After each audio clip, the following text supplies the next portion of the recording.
When your limbic system is running the show, it can feel like you've lost control of your own life.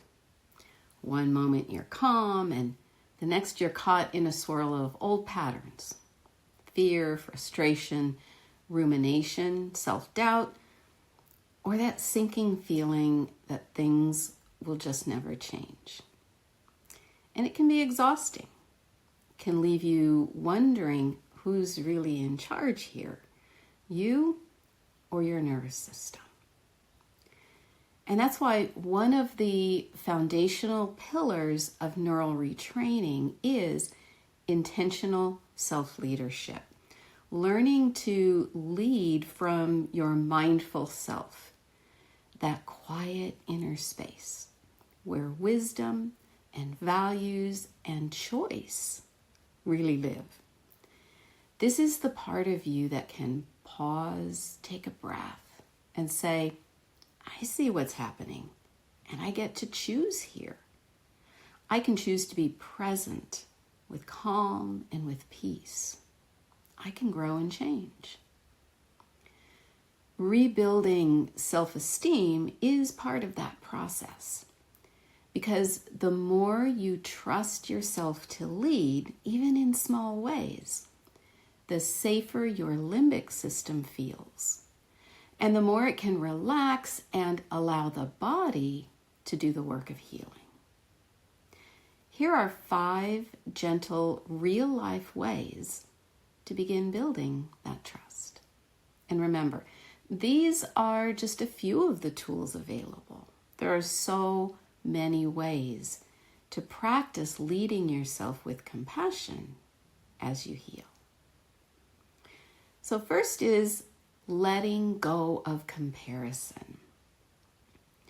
When your brain is wired for protection, comparison is one of the fastest ways to trigger your limbic system.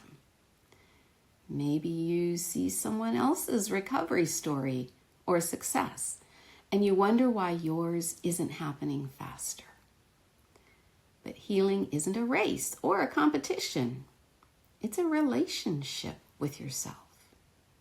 Your journey is unique to your nervous system, your history, your pace. So every time you stop comparing and you come back to your one small step today, you're teaching your brain, I am safe to grow at my own pace. No pressure, no judgment. That message alone starts building real confidence from the inside out.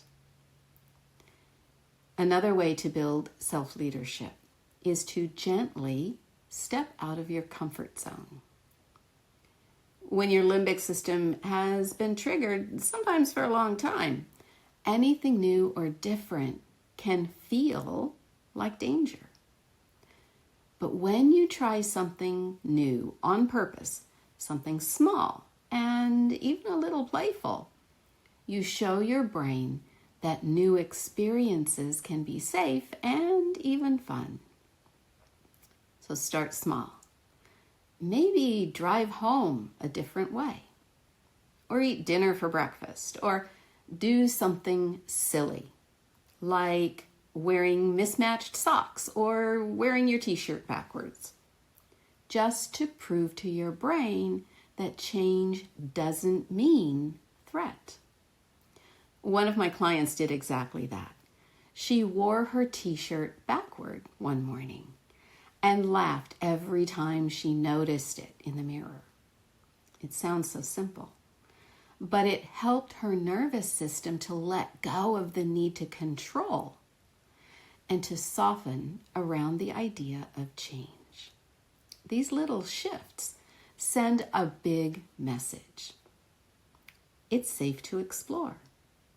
Change is good, and I can handle something different. And then there's redefining failure as feedback. When you're healing, progress can feel like 2 steps forward, 1 step back.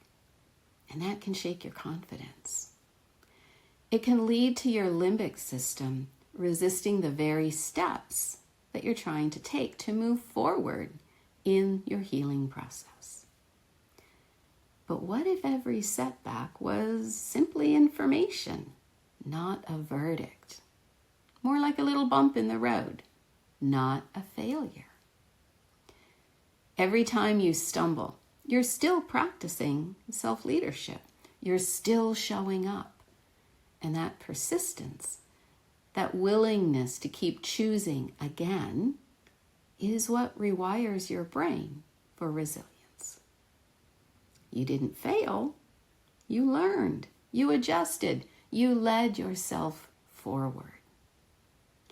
This resilience allows you to keep learning and growing and moving in the direction of calm and healing. Next is to do something creative. Creativity isn't just for artists. It's for healers too. When you paint or garden or cook or sing or even rearrange your space, you activate parts of your brain linked to curiosity and joy. These moments tell your nervous system, I'm safe to play. I'm safe to express myself. And the more you create, the more you remember who you are beyond your past symptoms or limitations. And that naturally restores self-esteem. And finally, celebrate the small wins. Your limbic system is wired to scan for what's wrong. That's how it tries to protect you and to keep you safe. But you can gently retrain it by noticing and celebrating what's right. Maybe today you paused before reacting, took a mindful breath, or smiled at something that used to make you tense. When you acknowledge even those small moments, you're reinforcing a new message. You're saying, good things are happening. I'm moving forward and I can do this. Over time, this simple practice helps your brain to shift from survival mode into a state of confidence and trust, knowing that progress is already unfolding, one small win at a time. So self-esteem isn't built by maintaining control or by achieving perfection. It's built by choosing again and again to lead yourself with compassion, curiosity, and courage. And true leadership of the limbic system doesn't come through force or judgment or trying to shut it down. It comes from partnership, learning to listen to your limbic system, to reassure it, and to guide it with a calm presence. Every time you do that, you're showing your nervous system that it's safe to rest, to heal, and to trust you as the one in charge. That's what it means to lead yourself with grace, not by pushing harder, but by walking hand in hand with the parts of you that are still learning to feel safe.